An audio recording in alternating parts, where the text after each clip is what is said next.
Good morning students. कल हमने देखे थे जो सबसे पहले सिंबल दिए थे वो किसने दिए थे, डाल्टन ने दिए थे। अब जो हम मॉडर्न सिंबल मीन्स जो हम आज के दिन यूज़ करते हैं, जैसे हाइड्रोजन का H, लिथियम का Li, ठीक है, सोडियम का Na, वो देखते हैं। तो modern symbol of elements are given by Berzelius, ठीक है, बर्नौलियस साइंटिस्ट थे, उन्होंने दिए थे मॉडर्न सिंबल। अब ये है आईपैक नेम के हिसाब से। आईपैक नेम का मतलब होता है पूरे इंटरनेशनल के अंदर जो सिंबल यूज किए जाते हैं, चाहे हम इंडिया के अंदर हो, चाहे यूएसए के अंदर हो, चाहे चाइना के अंदर हो, सब में हाइड्रोजन का सिंबल H ही यूज किया जाएगा, लिथियम का Li ही यूज किया जाएगा, सोडियम का Na ही किया जाएगा। ऐसा नहीं है कि सब जगह अलग अलग होते हैं। तो आईपैक की फुल फॉर्म क्या है, international union of pure and applied chemistry. Means ये सिंबल सब जगह यूज होंगे पूरे इंटरनेशनल के अंदर। अब कैसे यूज किए गए symbol, symbol is first letter of element is first two letters. Means इसका मतलब क्या है कि कई बार या तो हम पहला एलिमेंट का सिंबल यूज किया गया, जैसे हाइड्रोजन है, इसका पहला लेटर यूज किया गया H। कई बार पहला वर्ड और दूसरा वर्ड दोनों को उठा लिया गया, जैसे लिथियम है तो Li, ठीक है। तो क्या हुआ, सिंबल का या तो फर्स्ट लेटर लिया गया है या फिर फर्स्ट और सेकंड दोनों लिए गए हैं। दूसरा क्या है, जो सिंबल है वो हमेशा पहला लेटर है वो कैपिटल वर्ड में लिखा जाएगा, बड़े लेटर के अंदर, और जो सेकंड लेटर जो आएगा वो हमेशा स्मॉल के अंदर लिखा जाएगा। तो first letter is always written in capital and second letter is written in smaller. जैसे लिथियम में तो L बड़ा I छोटा है, ऐसे ही जैसे मान लो हीलियम है तो H बड़ा और E छोटा, ठीक है। इस तरह से पहला लेटर कैपिटल रहेगा, दूसरा लेटर बड़ा रहेगा। ऐसा नहीं आपने इस तरह से लिख दिया तो हीलियम बन गया, नहीं, ठीक है। उसके बाद में कुछ ऐसे ऐसे एलिमेंट भी हैं जिनके जो है लैटिन भाषा से लिए गए हैं, लैटिन से या फिर जर्मन से, इनसे लिए गए हैं। जैसे सोडियम अगर हम देखें तो सोडियम का तो S होता है। सोडियम क्या होता है, S, इसका मतलब S से शुरू होना चाहिए, लेकिन सोडियम का सिंबल क्या है, Na, ठीक है। ऐसे ही जैसे आयरन है तो आयरन का सिंबल है I से शुरू होना चाहिए, लेकिन आयरन का सिंबल होता है Fe। क्यों लिए गए, कुछ ऐसे वर्ड लिए गए जिन लैटिन या फिर जर्मन भाषा से या फिर ग्रीक वर्ड से लिए गए। क्यों लिए गए, क्योंकि जैसे सोडियम का अगर हम S लेंगे तो सल्फर का भी ऐसे यूज होता है, ठीक है। I अगर हम लेंगे तो I जो है आयोडीन के लिए भी यूज होता है। तो एक एलिमेंट के दो एलिमेंट का एक सिंबल तो हो नहीं सकता, इसलिए इनके क्या किए गए, लैटिन वर्ड से लिए गए। तो some symbols have been taken from the names of element in Latins, ठीक है, लैटिन से लिए गए। जर्मन और ग्रीक, जैसे आयरन है, आयरन का क्या लिया गया, Fe। ग्रीक वर्ड में, लैटिन वर्ड में इसको क्या बोलते हैं, फेरियम, तो Fe यूज किया गया। ऐसे ही सोडियम को किस में बोलते हैं, नटीरियम, तो Na यूज कर लिया गया, ठीक है। उसके बाद में है कुछ एलिमेंट ऐसे हैं जिनका फर्स्ट लेटर और थर्ड लेटर यूज किया गया। कुछ एलिमेंट ऐसे हैं जिनका फर्स्ट लेटर और third letter, symbol of some elements are the form of first letter and third letter. जैसे क्लोरीन है तो Cl, ठीक है, क्योंकि C पहला वर्ड और थर्ड लेटर Cl था। ऐसे ही जिंक है तो Z और N, जिंक सिंबल यूज किया गया।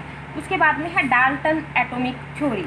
डाल्टन ने एक मीन्स एटम की थ्योरी दी, जिसको डाल्टन एटॉमिक थ्योरी के नाम से जाना जाता है। इसने जो हमने एक तो दोनों लॉ पढ़े हैं, वैसे तो इसमें 4 लॉ है, मैंने आपको पहले भी बताया था, लेकिन आपके 9th के अकॉर्डिंग 2 ही हैं। तो चारों लॉ को डिफाइन मीन्स चारों लॉ की डेफिनेशन भी डाल्टन ने ही प्रूव दी है। पहली बात इसने क्या बताया कि सभी जो मैटर हैं वो क्या होते हैं, छोटे छोटे पार्टिकल से मिलके बनते हैं, वेरी स्मॉल पार्टिकल से मिलके बनते हैं, और उन पार्टिकल को हम क्या बोलते हैं, एटम। उस पार्टिकल को हम क्या बोलते हैं, एटम। दूसरे इसने ये बताया कि एटम जो होता है वो इनविजिबल होता है, मीन्स हमें दिखाई नहीं देता। इसको न तो हम क्रिएट कर सकते हैं और न ही डिस्ट्रॉय कर सकते हैं।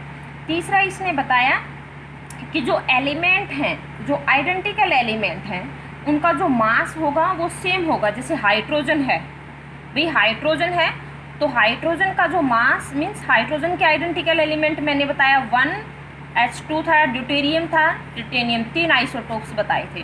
तो इसका कहने का मतलब ये था कि जो सेम एलिमेंट हैं, जो आइडेंटिकल एलिमेंट, आइडेंटिकली है, ये भी अच्छा है, ये भी अच्छा है, ये भी अच्छा है, तो उनका मास सेम रहेगा और केमिकल प्रॉपर्टी सेम रहेंगी, लेकिन ये इस पर लागू नहीं हुआ, मीन्स इसके फेलियर में आता है, ठीक है। ये पॉइंट इसके फेलियर में आता है, हालांकि इसने एक्सप्लेन किया तो हम याद रखेंगे इसको।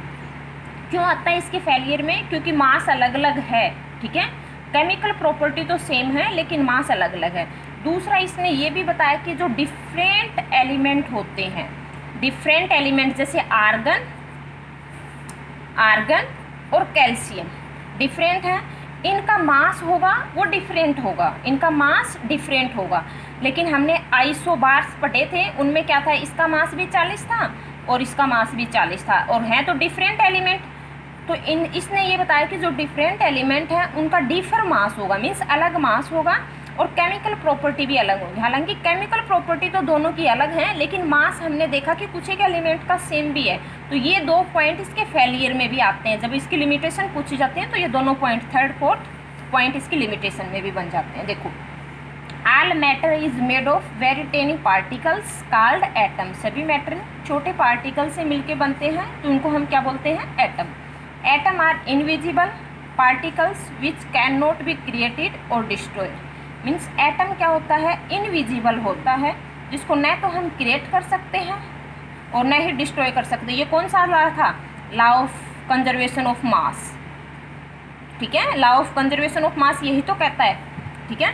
थर्ड क्या बताया, atom of given elements are identical in mass and chemical property. Means एक एलिमेंट होगा, उसका मास आइडेंटिकल होगा, सेम होगा, लेकिन मैंने ये भी बताया कि इसका अलग अलग मास भी हो सकता है, जो इसके लिमिटेशन में पढ़ते हैं हम, ठीक है।